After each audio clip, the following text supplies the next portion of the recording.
नमस्कार, मी दीपक पाठक आणि तुम्ही पाहतायत आझाद मराठी. भारतामध्ये ज्याप्रमाणे इंडियन प्रीमियर लीग आहे, तर त्या पद्धतीनं पाकिस्तानमध्ये PSL पाकिस्तान सुपर लीग ही स्पर्धा खेळवली जाते.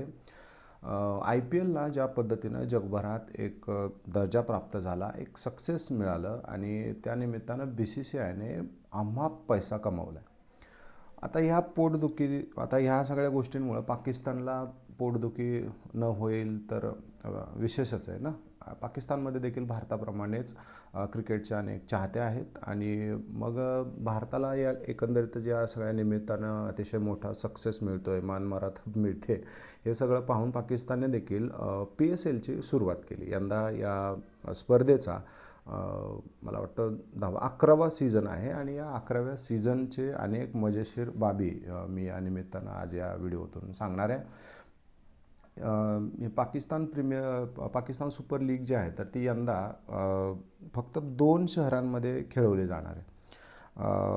26 मार्चपासून या लीगची सुरुवात होते आणि एकूण 44 सामने याच्यामध्ये असणार आहेत आणि आधी 6 शहरांमध्ये याचं आयोजन केलं जाणार होतं. मात्र आता कराची आणि लाहोर या 2च शहरांमध्ये या सगळ्या स्पर्धेचं आयोजन केलं जाणार आहे. याच्या मागची कारणं मी तुम्हाला या व्हिडिओत तर सांगणारच आहे.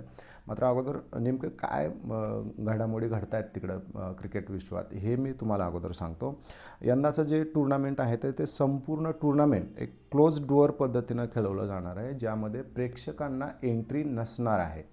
म्हणजे फक्त खेळाडू आणि त्यांचा जो स्टाफ किंवा जे टीमचे ओनर वगैरे त्यांचा जो स्टाफ असेल तर त्यांनाच फक्त तिथं एंट्री असणार आहे. अदरवाईज पूर्ण टुर्नामेंट हे क्लोज्ड पद्धतीनं होणार आहे. तुम्हाला माहिती असेल की सध्या काही लॉकडाऊन वगैरे नाही आहे, पण तरी देखील पाकिस्तानमध्ये अशा पद्धतीनं हे होतं आहे, टुर्नामेंटचं आयोजन केलं जातं आहे.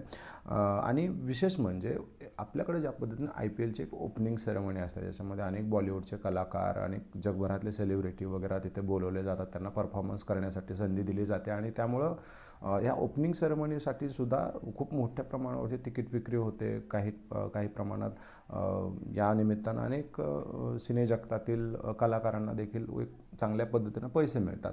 पाकिस्तानने देखील जसं मी सांगितलं की IPLला कॉपी करूनच हे सुरू केलेलं आहे. मात्र आता ही ओपनिंग सेरेमनीसुद्धा कॅन्सल करण्यात आलेलं आहे. याच्यामागं कारणं काय आहेत असा अनेक प्रेक्षकांना प्रश्न पडेल. तर मी जसं सांगितलं की पाकिस्तानच्या क्रिकेट बोर्डाची स्थिती ही काय तशी म्हणावी तशी चांगली नाही. BCCI जगातलं सगळ्यात श्रीमंत क्रिकेट बोर्ड आहे, हे सगळ्यांना माहितीच आहे. पण तुलनेनं पाकिस्तान हे क्रिकेट बोर्डचं तिथलं राजकारण आणि एकंदरीत इकॉनॉमिकल कंडिशन हे जर आपण बघितलं तर खूपच वाईट अशा पद्धतीचं आहे. वशिल्याने तिथं स्पेस मिळते टीममध्ये वगैरे असे आरोप तर अनेक झालेले आहेत.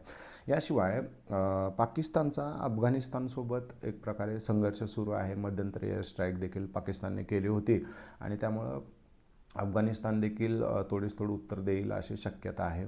याशिवाय सगळ्यात महत्त्वाचं कारण म्हणजे इराण, इस्रायल आणि अमेरिका यांच्यामध्ये जो काही संघर्ष सुरू आहे, तर त्या संघर्षाच्या निमित्तानं सद्यस्थितीला आपण जर पाहिलं तर अनेक देशांमध्ये इंधनाचा तुटवडा निर्माण झालेला आहेच आहे.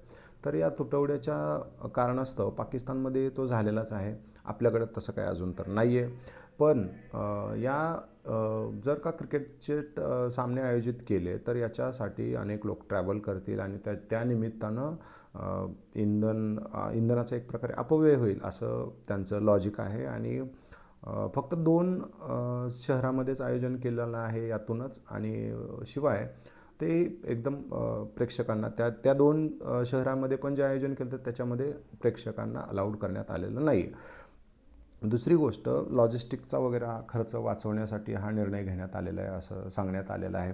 म्हणजे हे सगळं एकंदरीतच हास्यास्पदच आहे. आणि शिवाय महत्त्वाचं म्हणजे अनेक खेळाडू ज्यांना IPLमध्ये संधी मिळत नाही किंवा ज्यांना सॉल्ड होत नाहीत असे खेळाडू पाकिस्तानमध्ये जात असतात. परंतु आपण दरवर्षीच पाहिलं की पाकिस्तानमध्ये जे खेळाडू जातात म्हणजे असे नामवंत अनेक खेळाडू आहेत ज्यांनी पाकिस्तानमध्ये गेले, मात्र काही ना काही कारण काढून ते बाहेर निघतात.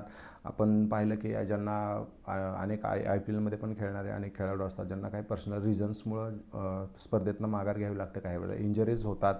तर मग हे खेळाडू पाकिस्तान प्रीमियर लीगमध्ये जातात. मात्र जसं IPLमध्ये त्यांना काहीतरी संधी मिळते अशी शक्यता निर्माण होते, त्याबरोबर ते PSL सोडून IPLमध्ये खेळण्यासाठी येतात. हे मागच्या अनेक वर्षांपासून आपण पाहतो, यंदा देखील तसंच घडतं आहे.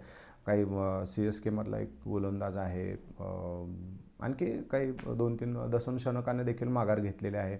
असे अनेक खेळाडू तुम्हाला ह्या पूर्ण सीझन होईपर्यंत माघार घेताना पाहायला मिळतील. याच्या मागची कारणं वेगवेगळे असू शकतील. आता मी जसं सांगितलं तसं की IPL आणि पाकिस्तान PSLची बरोबरी होऊ शकते का? काही इंटरेस्टिंग आकडेवारी मी तुम्हाला सांगतो. जर का आपण पाहिलं तर आपल्याकडे IPLचा जो विजेता संघ असतो त्याला साधारणपणे 18 ते 20 कोटी रुपयांपर्यंत पैसे दिले जातात. तर PSLमध्ये जो विजेता संघ असतो त्याला 4.5 कोटीमध्ये साधारणपणे 4.5 कोटीपर्यंत अमाऊंट मिळते. बरोबर. आता मजेशीर बाब अशी आहे की IPLमध्ये 4थ्या क्रमांकावर जी टीम असते, म्हणजे विनर, रनरअप, 3rd नंबरची जी टीम आहे आणि 4थ्या नंबरची आपल्याकडे जी क्वालिफायरमध्ये जी 4 नंबरला टीम राहिलेली असते, तर त्या टीमला सुद्धा पाकिस्तानच्या विजेत्या संघापेक्षा जास्त पैसे दिले जातात. खेळाडूंना तर ऑब्वियस आहे दिले जातात, हे सगळ्यांनाच माहिती आहे. अगदी 20-20, 25-25 कोटींपर्यंत, 24-24 कोटींपर्यंत, 24-25 कोटींपर्यंत आपण पैसे देतो, हे सर्वश्रुत आहे. मिचेल स्टार्क असेल किंवा अनेक असे खेळाडू आहेत ज्यांना आपण, पॅट कमिन्स आहे, खूप सगळे खेळाडू असे आहेत ज्यांना आपण, कॅमरॉन ग्रीन होता, ज्यालाही चांगल्या पद्धतीनं पैसे मिळाले. तर यांना ज्या पद्धतीनं पैसे मिळतात हे जर बघितलं तर, आणि एका बाजूला ह्या PSLच्या विजेत्या संघाची जर अमाऊंट आपण बघितली, एकदम हास्यास्पद आहे. याशिवाय आणखी एक महत्त्वाची बाब आहे, म्हणजे त्यांच्याकडे काही अशा कॅटेगरी केलेल्या आहेत ज्या कॅटेगरीतून प्लेयरला अमाऊंट दिली जाते. तर तिथं प्लॅटिनम ही एक सर्वोच्च कॅटेगरी आहे, ज्याच्यामध्ये जे खेळाडू असतात तर त्यांना 1,40,00,000 ते 1.7 कोटी दिले जातात. आता मी ह्याच्यावरती आणखी जास्त काही बोलण्याची आवश्यकताच नाही, कारण आपल्याकडं जे पूर्ण सीझन बेंचवरती बसून जे राहतात ना राखीव खेळाडू, अनेक राखीव खेळाडू असे ज्यांना 2-2, 5-5, 3-3 कोटी दिले जातात, मात्र ज्यांना IPLमध्ये खेळण्याची संधी दिली जात नाही. म्हणजे आपल्याकडं राखीव खेळाडूंना पण जेवढी अमाऊंट दिली जाते, अगदी अनकॅप्ड जे खेळाडू आहेत ना, त्या अनकॅप्ड खेळाडूंना पण जेवढी जास्त अमाऊंट दिली जाते, त्या तुलनेमध्ये पाकिस्तानच्या, म्हणजे मला तर कळत नाही की एवढ्या कमी अमाऊंटमध्ये ते का खेळतात. परंतु शेवटी काय की ज्यांना IPLमध्ये संधी मिळाली नाही असे म्हणजे राहिले, उरले, सुरलेले असे जाऊन तिकडं खेळत असतात आणि त्यातूनही त्यांना एवढ्या कमी पैशामध्ये खेळतात. कारण काय आहे की हा सीझन, ह्या IPLचा जो काळ आहे, त्या काळामध्ये बहुतांश आंतरराष्ट्रीय पद्धतीचे सामने खेळवले जात नाहीत आणि त्यामुळं हे खेळाडू जे आहेत ते IPLमध्ये खेळताना आपल्याला जगभरातले दिसतात. याशिवाय आणखी एक महत्त्वाची गोष्ट म्हणजे अनेक क्रिकेट बोर्ड असे आहेत, म्हणजे लाईक वेस्ट इंडिज किंवा आयर्लंड, अनेक क्रिकेट बोर्ड असे आहेत ज्यांच्याकडे खेळाडूंना वर्षभरात जेवढं पैसे क्रिकेट बोर्डाकडनं त्यांच्या दिले जात नाहीत, तेवढा इकडे IPLचा एक सीझन, भले तो बसून काढू द्या त्या प्लेयरने, म्हणजे त्याने परफॉर्म करावं किंवा खेळावं असंच नाही, त्याला जर का संधी नाही मिळाली तरीसुद्धा या IPLच्या सीझनमुळं त्यांना एवढी जास्त अमाऊंट मिळते की ते तिकडे बसून किंवा वर्षभर खेळूनही तिकडे दिले जात नाही. त्यामुळे अनेक क्रिकेट बोर्ड आपल्या खेळाडूंना रोखत नाहीत IPLमध्ये खेळा. तर ही तुलनाही तुम्ही पाहिली आणि PSLमध्ये ज्या काही घडामोडी घडत आहेत त्या देखील आपण त्याच्यावरती लक्ष असणारच आहे. आता अनेक खेळाडूंनी तर बॅकआउट करायला सुरुवात केलेलीच आहे. या सगळ्या घडामोडींवरती आपलं लक्ष असणार आहे. तुम्ही, हा व्हिडिओ तुम्हाला कसा वाटला आणि पाकिस्तान सुपर लीगबद्दल तुम्हाला काय वाटतं ते तुम्ही सांगा. इथंच थांबूया. धन्यवाद.